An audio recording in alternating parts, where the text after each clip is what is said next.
Halo semuanya, perkenalkan kami dari kelompok 7 mata kuliah MSDM Sektor Publik dari kelas 2024A. Di sini kami akan menjelaskan mengenai jurnal yang telah kami review dengan tema Isu gender, inklusivitas, dan diversity management dalam birokrasi. Sebelumnya, perkenalkan, nama saya Prita Aulia Fitriani dengan NIM 8022. Saya Putri Kusuma Aisyah dengan NIM 013. Saya Zen Warisoto dengan NIM 035. Saya Hinda Ristika Jabir dengan NIM 023. Selamat menonton!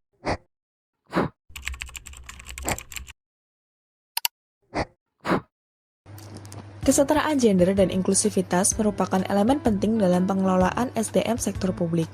Namun, berbagai penelitian menunjukkan masih kuatnya hambatan struktural seperti glass ceiling, budaya patriarki, dan lemahnya implementasi kebijakan. Melalui analisis literatur dari berbagai konteks, kajian ini menyoroti bagaimana representasi perempuan dan manajemen keberagaman mempengaruhi efektivitas birokrasi, serta menawarkan pemahaman mengenai strategi yang diperlukan untuk membangun birokrasi yang lebih inklusif dan responsif. Penelitian ini menggunakan pendekatan Systematic Literature Review atau SLR untuk mengidentifikasi dan mensintesis penelitian terkait isu gender, keterwakilan perempuan, dan inklusi kelompok marginal. Artikel dicari melalui Google Scholar, ScienceDirect, dan Scopus dengan kata kunci seperti gender equality, public sector, diversity management, kelompok marginal, inklusivitas, dan representasi perempuan. Kriteria inklusi mencakup artikel dalam rentang tahun 2019 sampai 2025 yang membahas mengenai sektor publik, kesetaraan gender, atau kelompok marginal. Artikel yang tidak relevan, tidak berbasis riset empiris, atau tidak tersedia dalam teks lengkap dikeluarkan dari daftar. Dan dari hasil penyaringan, 3 artikel utama dianalisis. Dalam kajian ini, kami akan membahas persoalan tersebut melalui kerangka 5W+1H, agar analisis menjadi lebih terstruktur dan komprehensif.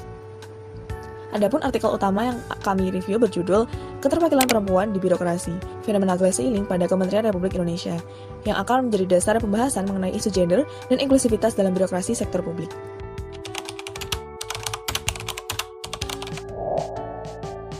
Buat apa yang diteliti, artikel ini mengkaji fenomena glass ceiling yang menghambat karir perempuan di birokrasi Indonesia, khususnya di lingkungan kementerian. Glass ceiling didefinisikan sebagai rintangan invisible yang menghalangi perempuan yang berkompeten mencapai posisi puncak dalam organisasi, berdampak pada rendahnya keterwakilan Indonesia di jabatan strategis. Penelitian ini secara khusus mengeksplorasi hambatan struktural dan kultural yang dihadapi perempuan ASN, sekaligus menganalisis kesenjangan antara kebijakan formal dan implementasi real di lapangan. Fokus kajian tidak hanya pada identifikasi masalah, tetapi juga pada strategi penanggulangan yang dapat diterapkan untuk mengatasi fenomena glass ceiling dalam konteks birokrasi pemerintahan Indonesia. Why? Mengapa penting? Penelitian ini memiliki urgensi yang tinggi karena mengungkap kesenjangan signifikan antara komitmen kebijakan dan realitas implementasi Indonesia. Meskipun Indonesia telah meratifikasi Konvensi Penghapusan Segala Bentuk Diskriminasi Terhadap Perempuan atau CEDAW sejak tahun 1984 dan memiliki Undang-Undang Nomor 5 Tahun 2014 tentang Aparatur Sipil Negara yang menegaskan prinsip non-diskriminasi, implementasi kebijakan untuk mewujudkan kesetaraan gender di lingkungan pemerintahan masih menghadapi tantangan besar.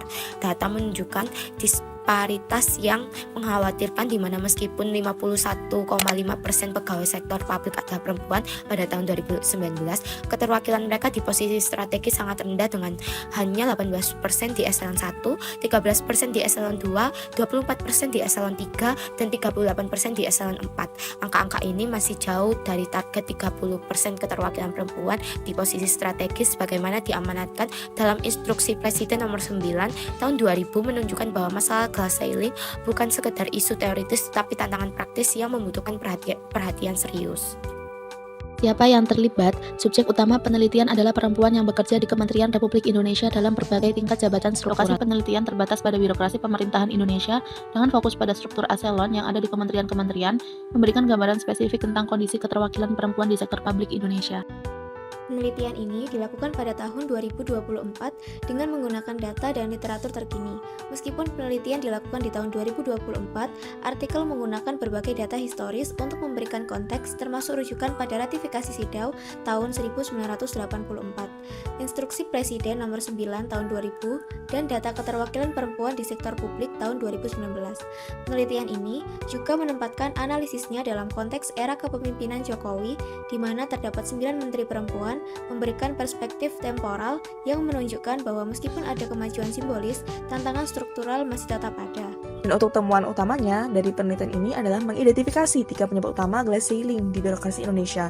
Yang pertama adalah budaya organisasi yang patriarki, di mana budaya itu sangat menghambat bagi perempuan untuk mencapai posisi puncak. Stereotip gender dan bias gender yang tertanam di lingkungan kerja mempengaruhi persepsi dan ekspektasi terhadap kemampuan dan potensi perempuan. Kedua adalah kurangnya kebijakan pengawasan, di mana tidak adanya regulasi khusus yang mengatur upaya mengatasi hambatan karir perempuan di sektor publik menjadi faktor penyebab.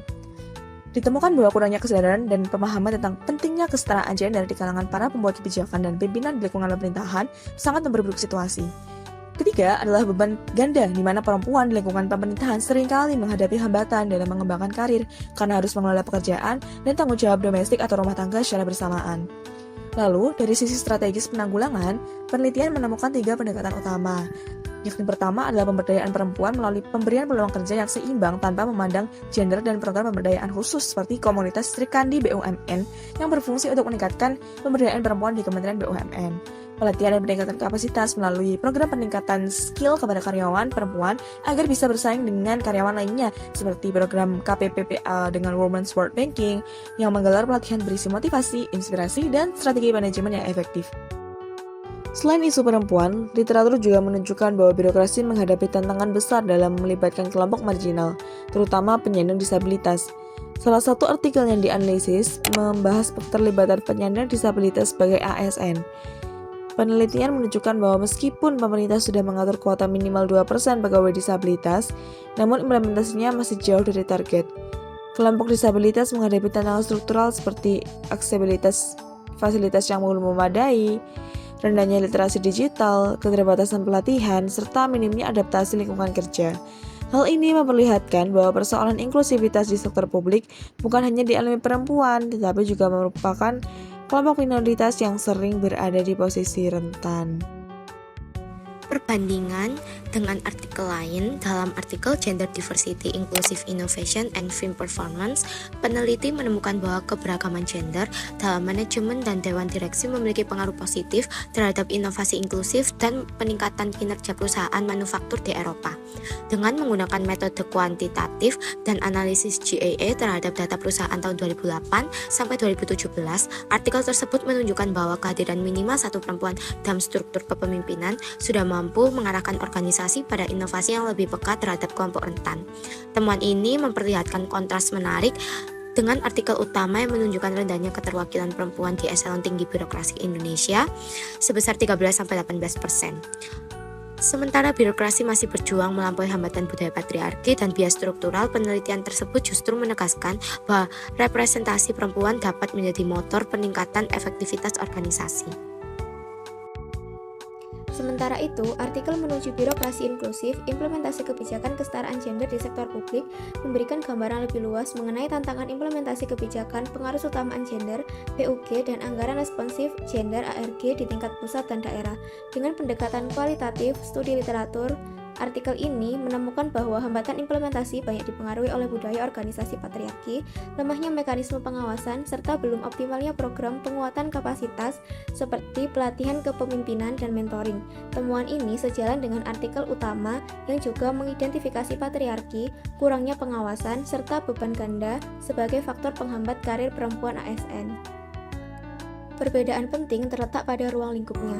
Artikel utama fokus pada glass ceiling di kementerian, sedangkan artikel tentang birokrasi inklusif menyoroti kesenjangan antara kebijakan di tingkat pusat dan praktik di daerah.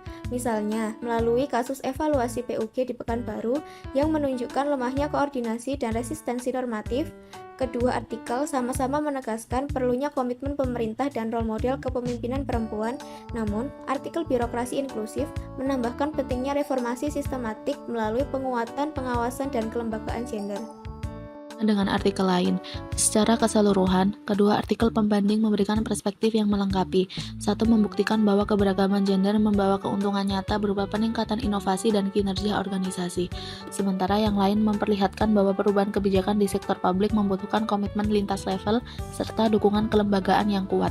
Kombinasi temuan ini mempertegas urgensi mengatasi glass ceiling di birokrasi Indonesia untuk mewujudkan organisasi publik yang inklusif, efektif, dan responsif. Kajian ini menunjukkan bahwa kesenjangan representasi dalam birokrasi bukan hanya berdampak pada perempuan, tetapi juga kelompok marginal lainnya. Budaya patriarki, stereotip, dan norma kelembagaan yang tidak inklusif menciptakan hambatan yang konsisten di berbagai kelompok. Baik perempuan maupun penyandang disabilitas menghadapi bias struktural yang membuat peluang karir mereka terbatas. Selain itu, kebijakan inklusi kerap hanya bersifat administratif saja tanpa strategi pendukung yang memadai, sehingga hasilnya pun tidak signifikan. Dalam konteks ini, inklusivitas harus dilihat sebagai komponen inti dari reformasi birokrasi.